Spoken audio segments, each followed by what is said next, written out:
پراپټې او بارګینونو والا ته وایم جي ما سره جي دوکه زی جي ولا اوږو ته خېجومه جي اوږو ته به ولا وخېجومه زه وایم چې زما خدای بیا ستا اوږو ته وخېجي بیا به څه کې پراپټې او بارګینونو والا محترمو چې کومې دوکې کوي او کومې سترګې تورئ زه وایم که زما رب تعالی سترګې تورې کړې هغه به د دنیا توروالی نه هغه به د جهنم په اور باندې بیا تورېږي او سرې کېږي محترم الله دې وساتي دا پراپټې او بارګینونو ایجنسو والا چې کومې دوکې کوي په سرزمین کائنات کې داسې دوکې په دغه کې څوک نه کوي دلالان دا د میخو دلالان دوکې کوي محترمو دا پراپټو والا دوکې کوي محترمو دا بارګینونو والا قسمونو او طلاقونه چې څوک کړي دریو کسانو باندې به دنیا کې او دغه په قسم اعتماد نه کوي پراپټې والا باندې به اعتماد نه کوي الا ماشاءالله کې چرته الله والا پکې پیدا شو بارګین والا باندې اعتماد بنه لري محترم که د تا ته قسم وخوړ نه ته به دا دروغجن دی محترم نمبر 3 ایجنسو والا قسمونو باندې به اعتماد نه کوي دا کوم ایجنسو لیږي به د عمرې له محترمو او دومره قسمونه به درته اخوري زه به درته څه ویم محترم د دې دریو کسانو په قسم باندې به اعتماد بالکل نه کوي په دنیا کې ښه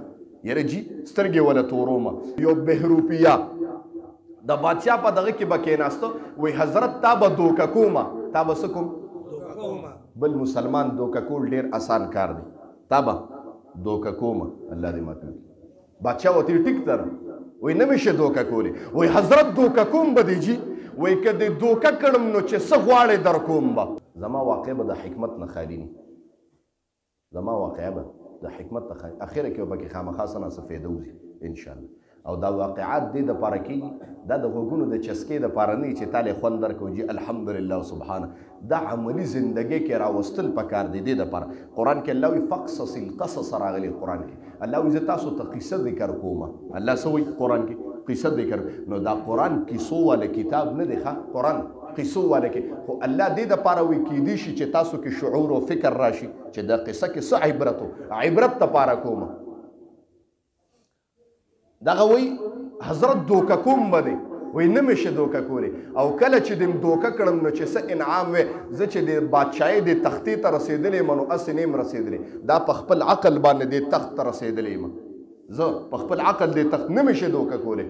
زمانه تېرېده د ده د فوج برتي کېده دی پکې د فوجي شکل کې راغی پولیسانو برتي کېده دی پکې راغی باچا کلک د مټه ونیو سیټ ته کړ کرایي یې ونه ورکړه ویزا هغه بهروپیه دی رخصت یې کړ زمانه تېرېده دله د خادمینو ضرورتو خادمین پکار دی جي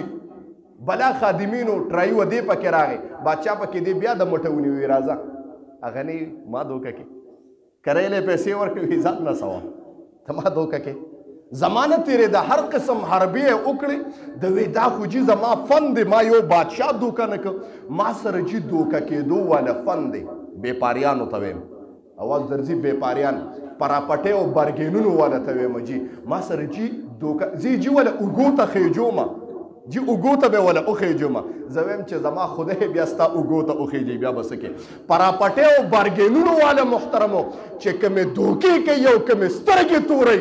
زه وایم که زما رب تعالی سترګې تورې کړې هغه به د دنیا توروالی نه هغه به د جهنم په اور باندې بیا تورېږي او سرې کېږي محترم الله دې وساتي دا پراپټې او بارګینونو ایجنسو والا چې کومې دوکې کوي په سرزمین کائنات کې داسې دوکې په دغه کې څوک نه کوي دلالان دا د میخو دلالان دوکې کوي محترمو دا پراپټو والا دوکې کوي محترمو دا بارګینونو والا قسمونه او طلاقونه چې څوک کړي دریو کسانو باندې به دنیا کې او دغه په قسم اعتماد نه کوي پراپټې والا باندې به اعتماد نه کوي الا ماشاءالله کې چرته الله والا پکې پیدا شو بارګین والا باندې اعتماد بنه لري محترم که د تا ته قسم وخوړ نه ته به دا دروغجن دی محترم نمبر 3 ایجنسو والا قسمونو باندې به اعتماد نه کوي دا کوم ایجنسو لیږي به د عمرې له محترمو او دومره قسمونه به درته اخوري زه به درته څه ویم محترم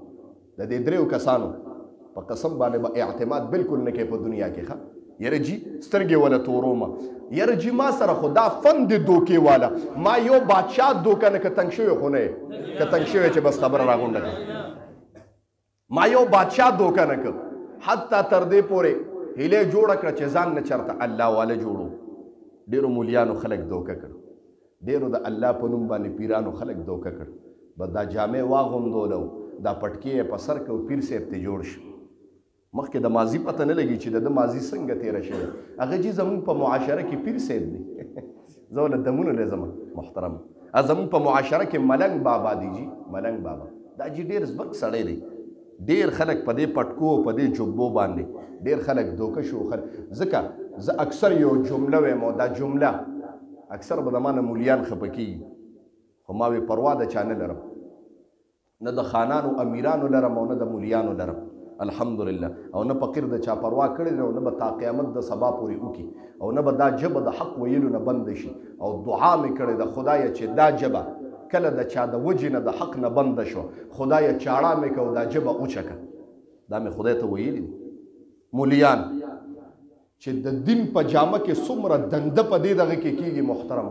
او د چندو په دغه کې څومره دنده کېږي په سرزمین کائنات کې دومره دوکه او دغه نه کېږي دنده چې څومره د مذهب په نام باندې دنده کېږي ښه تاسو وګورئ که هندوان دي بامبړانو یې څومره روپۍ پیدا نه کړي تاسو ته میډیا والا زمانه که عیسایان دي پادرانو یې څونه روپۍ پیدا کړي شرابونه بس کې محترم او که مولیان دي نو په چندو باندې بعضې مولیان ما ولیدل چې د مدارسو په ځایونو کې خپل کورونه آباد کړ الله دې وساتي د حرامو او زه یو خبره کوم چې د حرامو یو روپۍ لا علاج مرض دی د حرامو یو روپۍ داسې لا علاج مرض دی چې بیا به د علاج نه کېږي علاج پنډونه پنډونه ګولۍ به خورې الله وی تا زما د جماعت مال والدی تا زما د مدرسې مال والدی او سکه زما د در مال دی والدی زما د پیغمبر مال دی والدی نو څه دی خیال دی چې ماپ کم نو په دې دنده باندې چې څومره دنده مولیان او د خلکو وکړه په سرزمین کائنات کې په دې نه بله دنده نه وینم خفه کېږي به نه بعد افراد که څوک چندې کوي او که مونږ کوو نو خو دې جومات دپاره کوو تاسو ته پته ده تاسو ته پته ده محترم مشهور ده او زه اکثر یو جمله م ویم چې کله زموږ جومات او مدرسې ته څه ضرورت شوی دی نو ما اواز کړی دی چې پیسې نه دي په کار مټیریل لوړی په خپله ویلې مې دي که نه حاجي صاحب شیشې په کار شو نو ما دا اعلان هم کړی که یو پکې ووایي چې پاسې دا ټولې شیشې زه لګوم نو راځئ او تاسو لیدلی دا انویټر ولګېد پته ده تاسو ته خبره مې دې پورې کوله چې ما سره دوکې والا فن دی خبره بل خوا لاړه ما سره دوکې والا فن دی بادشاه مې دوکه نه که راشه جي یو پټکې په سر که ولګه ګیره غټه که په دې باندې خلک زر دوکه کېږي په دا پټکي خلک زر دوکه کېږي په دا جبه باندې خلک زر دوکه کولی شمه ما سره دا دوکې اسانه یو ذریعه ده دا د دوکې اسا کېناستم بادشاه چې به لښکر په کومه لار تېرېده پټکې مې ووه وروسته ورځ مې ګیره غټېده الله الله به مې ویل زمانه تېرېده یو درې افراد تیر شو خربوزه او هندوانې ورسره وي ما سره یې دمه وکړه ما ته یې وې حضرت څه کې ما وې بس څه کومه خو ناست یم د الله یاد کوم الله یادوم زندګي تېرېده هغه وي جوړ الله والا دی یو دوه خربوزې راته کېښودې چې حضرت الله والا یې دوه ته والا یو به مونږ یوسو هغه ورته یې رسوې خربوزې رسوې د خربوزو هندوانو ته خو نیم ناست خربوزو هندوانو ته نیم ناست کم الله چې مانوم اغستی دی هغه به انتظام کوي کسانو په عقیده نورم شو یاره جي سړی خو ډېر الله وال نه جینان اولې ورته دوې پرېښه بیا ورته درې پرېښودې یاره جي که خورې وخوره که نه خورې دا سره مه خوره موږ دله لاړو جي پیر صاحب مبارک لاړې هندوانې پرتې وي دغه کسان چې سار تېرېدل وي کسل هندوانې او خربوزې پرتې وي او سبحان الله جي دا پیر صاحب اوسه پورې نه دي خوړی زه خبره خوره شوه لکه په کائنات کې خبره حتی تر دې پورې خبره د بادشاه لور ته ورسېده چې یو الله والا دی او داسې الله والا دی چې د دنیا هم دغه نه کوي بادشاه اول جاسوسان ولېږلي ورشه تماشو کې پریشانه الله والا دی که دوکې والے جاسوسان ناله دوه درې ورځې معلومات وکړه اخره کې ول جواهرات او هیرې راوړې ورته یې کېښودې حضرت جي دا ستاسو دربار ته راوړي که چېرته م قبولې کړې دا ستاسو دربار ته راغلي که م قبولې کړې هغه وله دیکه ورکړه وي زه د دې کاڼو محتاج یم دا خو کاڼې دي ستاسو په نسبت دا هیري دا خو زغلوې رسوې کسان متاثره شو بادشاه حضرت جي جواهرات قبول نک یاره جي خبره کاڼي ورته وي دا خو کاڼي دي نو وي په دې څه کوم وي تاسو ته به جواهرات بادشاه متاثره شو لورې اواز اوري لورې ملاقات لراله لورې ډېر نازونه وکړه خو هغه الله والا وي وایي ځان مې کلک کړه ما وي چې دا پیره به دوکه ورکومه لورې راته ډېر نازونه وکړه خو لیکن زما سترګې بره نه شوې زما سترګې بره نه شوې ما وی نه دي وینم او قسم مې کړی وایي حتی تر دې پورې چې هغې ما ته خپل مړوندونه سپین سپین داسې کول. ما ورته نه کتل، سترګې مې پټې کړې، ایمان مې کلک کړو. ما وی راشه الله الله به مې ویل، حتی تر دې پورې چې ایمان مې کلک کړ. جینۍ پوه شوه، راله پلار ته وی چې بل شان الله والا دی، داسې الله والا ما نه دي لیدلي. زما یې ویښته هم نه دي لیدلي. جواهرات مې ورته پیش کړل، هغې هم رادغه خبرې را سره نه کولې. بس دعا مې ترې وغوښته، دعا یې وکړه. بادشاه سره د لښکرو را روان شو. راځه جي ملاقات ته را روان یم. بادشاه چې سره د لښکرو راغی، په خپو کې کېناسته. د چا په خپو کې کېناسته؟ د دوکې والا په خپو کې کېناسته، چې په دوکه باندې ډېر کرته الله الله وویل. وایي چې په دوکه کې باندې چې په خپو کې کېناسته او اخره کې جواهرات ورپېش کړه. بادشاه ته یې واپس کړو. بادشاه خفه کېږم، تا او ستا بادشاهۍ ته به د دې ضرورت وي، ما فقیر ته د دې ضرورت نشته. جواهرات ته ځان سره رسوه. بادشاه ډېر متاثره شو، د دعا مطالبه یې وکړه چې دعا راته وکړه. دعا یې ورته وکړه چې لږ مخکې لاړه، همدې راغی او بادشاه نه خپې ونیولې. حضرت د سر امان غواړم، او دې پیژندم. هغه ورته ویل که ته بزرګ سړی د ما په خپو پورې څه کوې مونږ غر کې نه جینه، او دې نه پیژندم. دا څه کوې پیر صاحب؟ زما دنیا و آخرت برباد دی، ته خو بزرګ یې، د ما خپو کې څه کوې؟ وایي حضرت هغه دوکې والی یم، هغه دوکې والی یم چې ته مې دوکه کولې. څنګه دوکه مې کړې که نه؟ هغه وایي او مې منله چې دوکه دې کړم. وایي څه دې پکاري؟ او داسې دې دوکه کړم، داسې که بادشاهي م غواړې نو نیمه بادشاهي در کوم. دا کس ورته جواب کې څه وایي؟ جملې ورته عجیبه ویلې ده، جملې عجیبه ویلې. څه دې پکار دي؟ هغه وایي قسم دې اوس مې هېڅ نه دي پکار، اوس مې هېڅ نه دي پکار. او تا ته ووایم الله هغه څه راکړ چې تا سره نشته. وایي څه خدای درکړه؟ وایي قسم دې په دروغه مې الله وویل، الله بادشاهان زما خپو ته راوستل. که زه په رښتیا باندې الله ووایم، الله به ماله دا تمام جهان رانه کړي. محترمو، الله به تمام جهان رانه کړي. بادشاه پوه شو په حقیقت کې دنیا پرېښوده. بادشاه ورته اعلان وکړ د هغه لنګر ته، وایي ستا لنګر له په زرګونو افراد که راځي نو د روټۍ انتظام ما کړی. زما دا یو عاجزانه درخواست هېڅ قبول نه کړه، خو دا رانه قبول کړه چې ستا د لنګر انتظام کوم. هغه وایي ټیک ته بادشاه په دې مې ومنله چې د لنګر انتظام وکړه. نو خبره مې دې پورې کوله محترمو چې دغه کس په دروغه باندې الله الله ویلو، بل چاله پې باندې دوکه ورکوله. الله بادشاه د هغه خپو له راوسته مسلسل. ستاسو څه خیال دی چې په رښتیا د دې ژبې نه لفظ الله وځي؟ نو سم خیال دی الله به لبیک نه وایي. محترم، الله به لبیک. د الله رحم ډېر وسیع دی، لیکن په حقیقت کې د صدق دل نه، د صدق زړه نه الله ته اواز کول دی چې ربا چې زما څه دي نو خدای راکه، خدای راکه، خدای راکه. دا د خدای نه غواړه. الله وایي چې څه غواړې نو ګوته پې تک ده او در کوم بهتر. ګوته پې تک ده لکه پلار چې بچي ته وایي بچیه بازار ته یې بوته. پلار په بچي دومره رحیم دی چې بچیه ځکه دا بچی دی پلار ته جاړي چې نه ماله پاپا دا به علي په جړا کېږي، په جړا شي ورته نو په پلار یې والي. نو ته الله ته ولې نشي جړلی چې الله درله والي؟ محترمو، ته وجاړه د ماشوم غوندې الله ته چې زما رب درته اواز کوي کنه چې ګوته پې کېده چې در کوم کنه. محترمو، د پلار نو د پلار نه ډېر رحیم ذات دی. نو څوک به کوي بیا چې په دا رمضان المبارک کې اسې الله ته وایي چې خدایه غواړم د رمضان د تېرېدو نه مخکې الله درکوي، خو د الله نه ګویه یو شی په حقه باندې وغواړئ، دوه شی د الله نه په حقه وغواړئ. نمبر 1 د الله نه په ځنکدن کې ایمان وغواړئ. محترم، دا جمله یاد ساته. هر څه موږ غواړو په دې رمضان کې، په افطارۍ کې او په سحرۍ کې، په سحرۍ کې او په افطارۍ کې دعا قبلېږي. الله وایي چې افطارۍ کې زما انتظاري.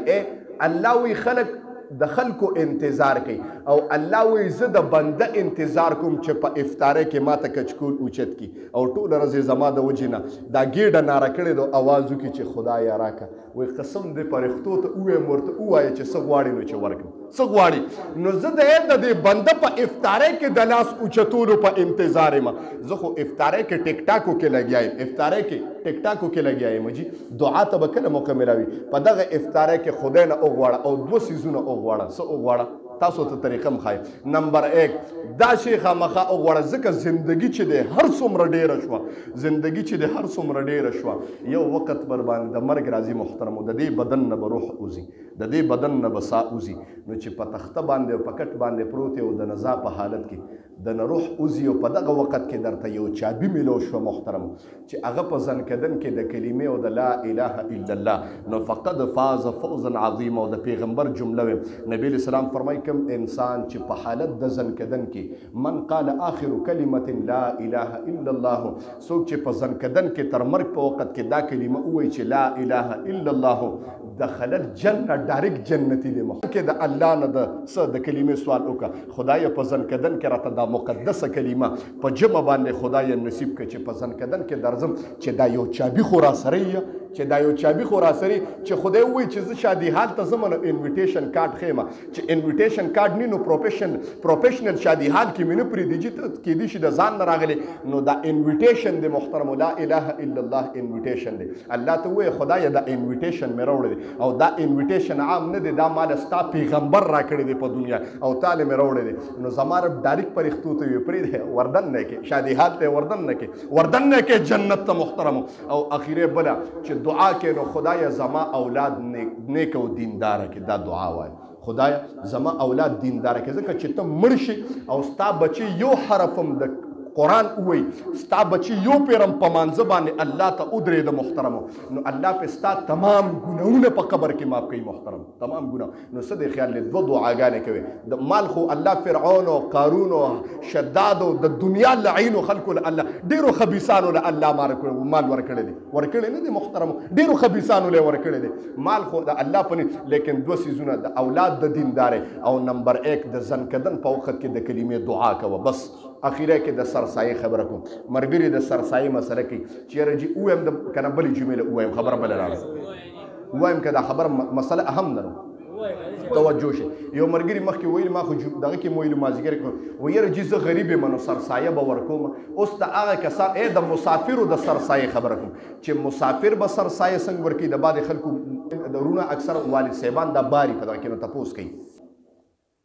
رونو پلارانی باری د مسافرو د سرسایه او ستاسو د سرسایه ویم چې غریب سړی سرسایه ورکولی شي کنه او سرسایه به څومره ورکوي او سرسایه به چاله ورکوي او د رمضان د فدیې خبره هم کومه چې فدیه به څوک ورکوي د رمضان د روژې فدیه به څوک ورکوي ښه توجه شته. نمبر 1 سرسایه دې د ورکوي په یو انسان باندې 2 کیلو اوړه دي ښه څوک په کم 2 سیره یادي او څوک په باندې 2 کیلو یادي زه ویم 2 کیلو اوړه دي سوري 2 کیلو اوړه دي او د 1 کیلو اوړو قیمت دې د ورکې تقریبا چې 140 روپۍ به نو 140 روپۍ را دي ما په حساب کړی یو هفته مخکې نو د 2 کیلو څو را دي 280 نه را دي څو را دي نو 280 290 روپۍ بس په آسان حساب باندې 300 روپۍ د یو کس سرسایه ده ښه اوس دا سرسایه به څوک ورکړي د سرسایې پته ولګېده چې څه کال څومره ده 300 ده جی سونه ده 280 ده نو اوس بس خیر د شل په باندې سیوا ورکو 300 ده د یو کس په سر اوس دا به څوک ورکوي یو کس ویره چې زه ځان له اوړه نشم ګټلی نو او کور کې افراد چې کوم دي 15 دي نو دا خو جي غټې روپۍ را دي څه به کومه 300 چې په 15 کې ضرب ورکړي خدا ځان له لوی قهر اوړه نشم پیدا کولی څه به کومه نو ما وی سرسایه په صاحب نصاب باندې واجب ده ښه په څه باندې د دریو امامانو په نسبت باندې سرسایه فرض ده د مونږ د امام سے په نسبت باندې سرسایه واجب ده ښه سرسایه سب خو په هغه انسان واجب ده کوم چې چا سره چې په دې دور کې 1,44,000 روپۍ دې به سرسایه ورکوي ښه چا سره چې دې دور کې 1,44,000 روپۍ یا دومره مالیت یې ورسره دومره مال تجارت یې ورسره یا د سره په کور کې الله دې معافي وکړي نن سبا زمونږ د کور د بیبیانو سوټونه په 10,000 روپۍ کېږي که نه نو د ښځې د 3 سوټونو نه اضافي هغه سوټونه به راجمع کړي ښځې ته به یې راشه راجمع کړه او حساب به ولګي چې دا دې په 3 اخیستې ده که په 4 نو د 3 سوټونو قیمت به نه لګي د 3 نه ما سوا چې څومره د هغې قیمت به هم ولګي ټول راجمع به کړي چې 1,44,000 ته ورسېده سرسایه در باندې واجب ده په غریب سړي باندې سرسایه نشته اوس سرسایه به چاله ورکړي چاله چې زکات ورکړي نو هغه له به سرسایه هم ورکړي ښه توجه شته چاله چې زکات ورکړي هغه له به سرسایه هم ورکړي بله خبره سرسایه پلار له نشي ورکولی نیکه له نشي ورکولی نیا له نشي ورکولی مور له نشي ورکولی زوی له نشي ورکولی وسی له نشي ورکولی ها خور له ورکولی شي چې غریبی رور له ورکولی شي چې درنه جدای او غریبی تر له ورکولی شي ماما له ورکولی شي مامی له ورکولی شي چاچی له ورکولی شي ښه دې خلکو له آباو اجدادو له نشي ورکولی او لاندې بچو نوسو له نشي ورکولی فروع او اصولو له نشي ورکولی نور هر چا له ورکولی شي غریب لخه سرسایه. اوس بله خبره هلکه سرسایه په دې مسلو باندې پوه شوې که نه اسانې مسلې دي که ګرانې. بله خبره اوس مسافر به سرسایه څنګه ورکوي د مسافر چې هلته به حساب وکړي د اوړو چې په څو ریاله اوس دوبۍ کې د نو په 100 درهمه باندې دلته کیلو اوړه دي نو د 2 کیلو اوړه یا به 15 ریال راځي یا به 20 راځي تقریبا. نو هلکه هغه به هلته ورکوي که نه نو که د اوړو په حساب ورکوي نو پاکستان کې دی ورکي او که د درهمو پیسو په حساب ورکوي نو بیا دې هلته ورکي نو د هغه ځای په حساب به ورکوي نو که دلته رالیږي او که هلته ورکوي حساب به د هغه ځای د درهمونو به که دلته رالیږي او که هلته ورکوي. د ریالونو حساب دوی کې چې په 100 روپۍ کیلو په 100 ریاله اوړه دي ملیشیا کې دی په 100 رنګو باندې اوړه دي مسله باندې پوه شئ نو د 2 کیلو اوړو به معلومات وکړي د هغې عمره سرسایه ده نو که د پیسو ورکوي نو خو هلته هم ورکولی شي او دلته هم ورکولی شي او د پیسو حساب د هغه ځای وي او که د جنس ورکوي د اوړو نو دلته ورکولی شي دلته او یو سړی هلته ویل چې ډېر مزدورکار یم او په 1500 لګیا یم هلته په 1500 ریال او درهمه نو دلته د ملګري ته ووایي چې جي ته زما په ځای باندې د دې ځای سرسایه ورکړه نو ورکولی شي ښه ټیک دی ښه دا د مسافر سرسایه شو. اوس فدیه ته وایي څه مسله خو پاتې نه شوه پکې منځ کې د فدیې مسله ده فدیه به څوک ورکوي د روژې اوس خو الله دې معافي کړي هر چاته شوګر او د معدو خرابېږي 2 کسان فدیه ورکولی شي د روژې ښه 2 کسان. نمبر 1 چې کوم انسان شیخ فانی بس شیخ فانی هغې ته وي چې اقرب الی الموت مرګ ته نږدې بس هغه باندې روژې نشته کمزوري د ډېر زیات پکټ پروت دی دی به فدیه ورکوي ښه اوس فدیه ویم چې څومره ده دی به فدیه ورکوي. نمبر 2 یو انسان ته داسې بیماري ده چې لا علاجه بیماري ده شوګر یې دی دومره تیز دی چې انسولین ستنې وي کار نه کېږي نشي ټینګولی او دته پته ده چې د علاج زما دا مرض له علاجه دې نه ټیک کېږي نو دی بیا ورکولی شي. د ګردو واش کوي ګردې د چا خرابې دي ګردې یې کمزوري شي بلکل ورته پته ده چې دا نه ټیک کېږي داسې مرض کې مبتلا چې هغې د ټیک کېدو امکان نه لکه کینسر دا انسان فدیه ورکولی شي او د رجوع ورته تکلیف. اوس فدیه څومره ده نو چې څومره سرسایه ده نو دومره فدیه ده د یوې روژې فدیه 300 ده ښه د یوې روژې فدیه څونه ده